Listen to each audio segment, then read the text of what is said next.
Bueno, chicos, nos quedamos en que las drogas lipofílicas más son más graves porque pues van a poder almacenarse en los lípidos de nuestro cuerpo.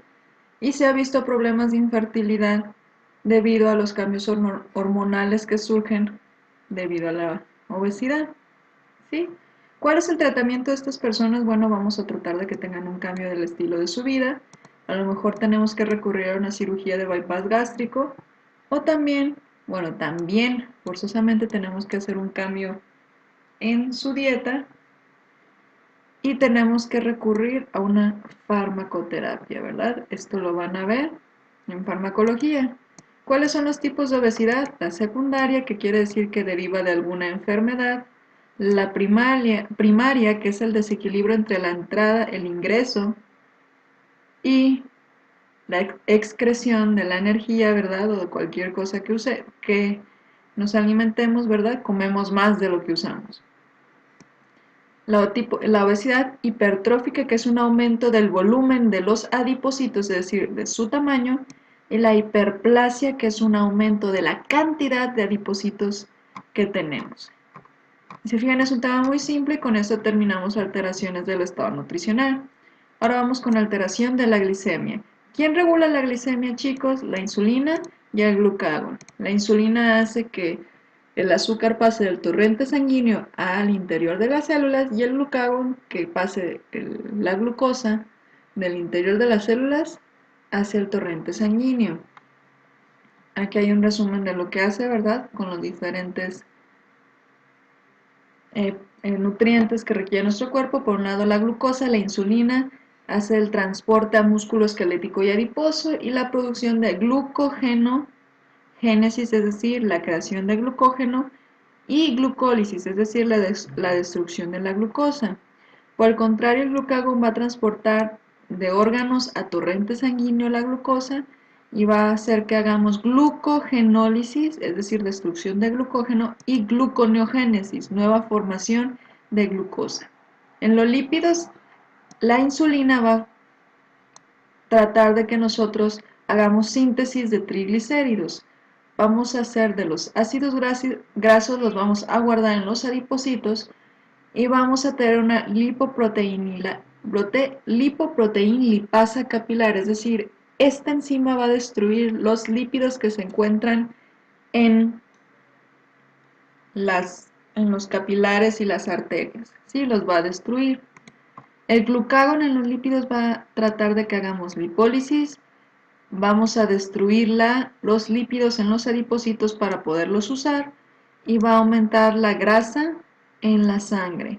Y en las proteínas, la insulina va a hacer que los aminoácidos, AA significa aminoácidos, vayan al interior de las células. Vamos a tener un aumento de la síntesis de proteínas y vamos a disminuir la degradación de proteínas. Por el contrario, el glucagón va a hacer que los aminoácidos vayan al hígado y vamos a aumentar la degradación de las proteínas. Si la glicemia en sangre está aumentada, vamos a liberar insulina. Si la glicemia en sangre está disminuida, vamos a liberar glucagón. Repito, si la glicemia en sangre está aumentada, vamos a liberar insulina. Si la glicemia en sangre está disminuida, vamos a liberar glucagón. ¿Sí? Esto ya lo vieron en fisio. Vamos a ver la enfermedad de la diabetes mellitus. Es un desequilibrio de la insulina, chicos. Hay tipo 1 y tipo 2 y hay otros subtipos. La tipo 1 es destrucción de las células del beta del páncreas. Las células beta del páncreas son las que producen insulina. Esto se da principalmente en niños. Sí, la vamos a ver. Estas son las personas que no producen absolutamente nada de insulina. Y la tipo 2 vamos a ver que es un defecto progresivo de la secreción o efecto de la insulina en la célula diana. ¿Qué quiere decir? La gente va perdiendo la capacidad de producir insulina o se hace resistente a la insulina, la tipo 2. La vemos en adultos principalmente. ¿Cuáles otros tipos hay? Pues hay tipo genético, hay enfermedades del páncreas que la producen, hay tóxicos que producen un tipo de diabetes y hay infecciones que producen diabetes. Vamos a ver que hay diabetes gestacional, que solo se da durante el embarazo. ¿Cuáles criterios vamos a tener para decir que una persona tiene diabetes? Primero vamos a estudiar el azúcar en sangre a cualquier hora. Y si esta es mayor de 200 miligramos por decilitro, vamos a decir que la persona tiene diabetes. Vamos a estudiar el azúcar en sangre en ayunas, un ayuno de 8 horas al menos. Vamos a ver que si es mayor o igual a 126 miligramos por decilitro, vamos a decir que el paciente tiene diabetes. Vamos a hacer un test de tolerancia a la glucosa. Vamos a darle una solución glucosada con 75 gramos de glucosa al paciente.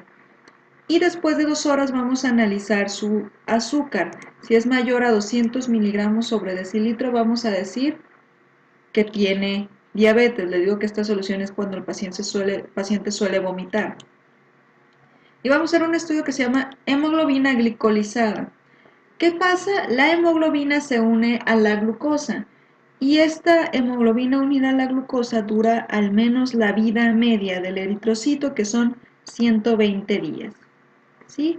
Por eso esto nos permite, más que para diagnóstico, nos permite evaluar cómo se ha estado cuidando el paciente. Así, aunque el paciente ayune o se cuide de su dieta una semana, 2 semanas antes o unos días antes de los exámenes clínicos o la visita con su médico, hacemos hemoglobina glicolizada y no nos va a poder mentir, ¿verdad? ¿Cuáles son los valores? Nos vamos a referenciar al porcentaje. De 5 a 6 es un diabético controlado, es lo ideal. ¿Sí? De 6.5 a 7 vamos a tener una alarma del paciente no se está cuidando. De 7.5 a 12 pues el paciente no se está cuidando para nada, ¿sí? Y es muy peligroso. ¿Cuáles son los factores de riesgo para desarrollar diabetes, chicos? Índice de masa corporal mayor a 30, quiere decir obesidad. Antecedentes familiares de diabetes, porque se ha visto un componente genético. Las personas mayores a 45 años que van a empezar a presentar problemas en la excreción de insulina en su páncreas. Colesterol alto, que este colesterol alto promueve la resistencia a insulina.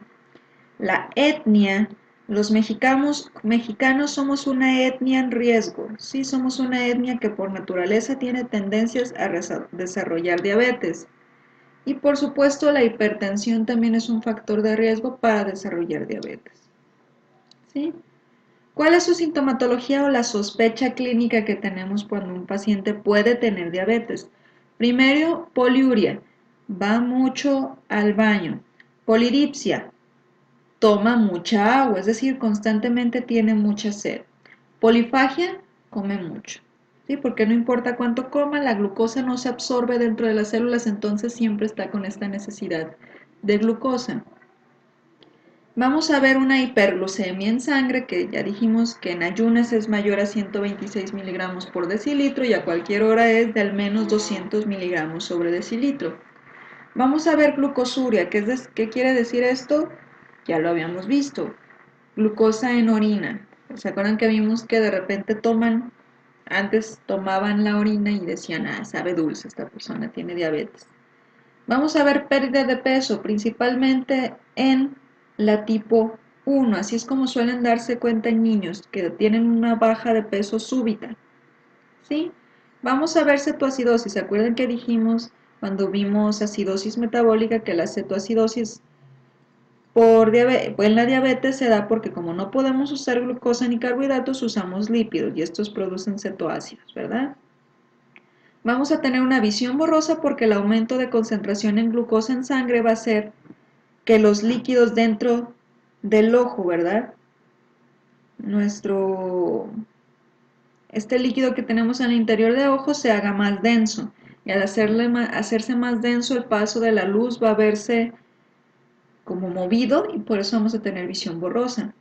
Como nuestras células no pueden obtener energía directamente de la glucosa, vamos a tener fatiga. La perestalsia es la sensación de hormigueo o dolor en las extremidades. ¿Sí? ¿Por qué? Porque va a haber un daño en la percepción. Dijimos que la insulina ayuda a quitar los lípidos de las arterias, ¿verdad? De los capilares. Entonces va a haber una mala transferencia y se ha visto que los altos niveles de glucosa afectan la vaina de mielina que protege la neurona, ¿sí? Vamos a ver infecciones como vaginitis porque nuestra sangre con mucha cantidad de glucosa es un hogar fantástico para hongos, bacterias. Sí, vamos a ver enfermedades como la vaginitis y un hongo muy común es cándida.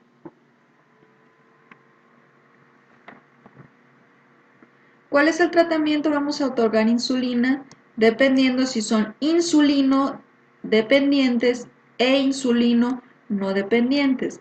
Los insulino dependientes son los tipos de diabetes donde las personas no producen suficiente insulina. Y los insulino no dependientes son los pacientes que son tolerantes a la insulina, es decir, su cuerpo no responde a la insulina. Entonces, administras insulina, de todas maneras su cuerpo no va a responder. Ejercicio, dieta, educación al paciente sobre los alimentos que no puede consumir, ¿sí? Y fármacos, vamos a encontrar que son fármacos para reducir el nivel de glucosa en sangre que se administran por vía oral. Esto ya lo vieron en farmacología. Los sulfonilureas que ayudan a la estimulación de células beta para que produzcan insulina. Las biguanidas bajan la producción de glucosa, es decir, reducen la gluconeogénesis, ¿sí? Y ayudan a disminuir la resistencia de los tejidos a la insulina. Los inhibidores alfa-glicolizada retrasan la absorción de carbohidratos complejos, es decir, almidones y todo este tipo de cosas los absorbemos más lentamente o no los absorbemos. Y las tiazolidinadionas producen activación de genes que se activan por insulina, es decir, van a activar esos genes que realmente activarían la insulina, pero como no tiene efecto, la activan ellos. ¿Sí? ¿Cuáles son las complicaciones? Habíamos mencionado ya en acidosis metabólica, pues la cetoacidosis diabética, que es principalmente en tipo 1. Vamos a ver letargo, vómitos, dolor y un aliento afrutado. ¿Sí?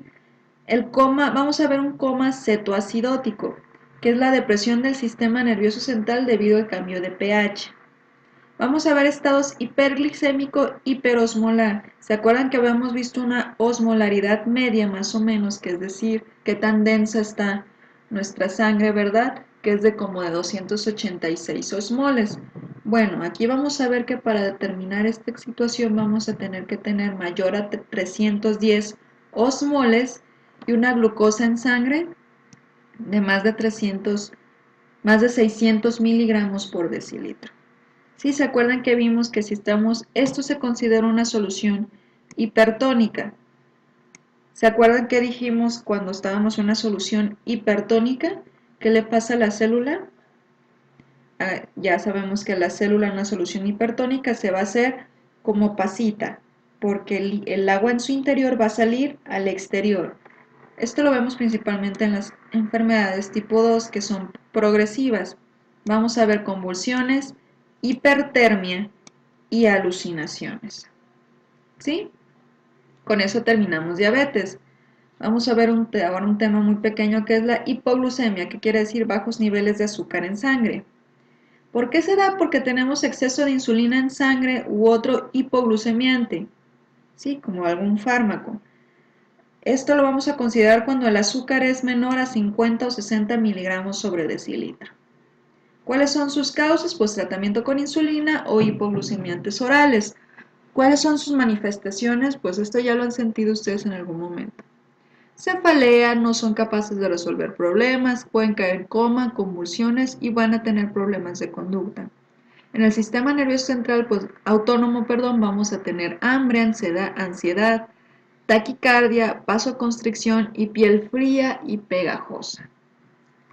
¿Sí? Con esto terminamos las alteraciones de la glicemia. El siguiente tema son alteraciones de la peristalsis y los vamos a ver en el siguiente video.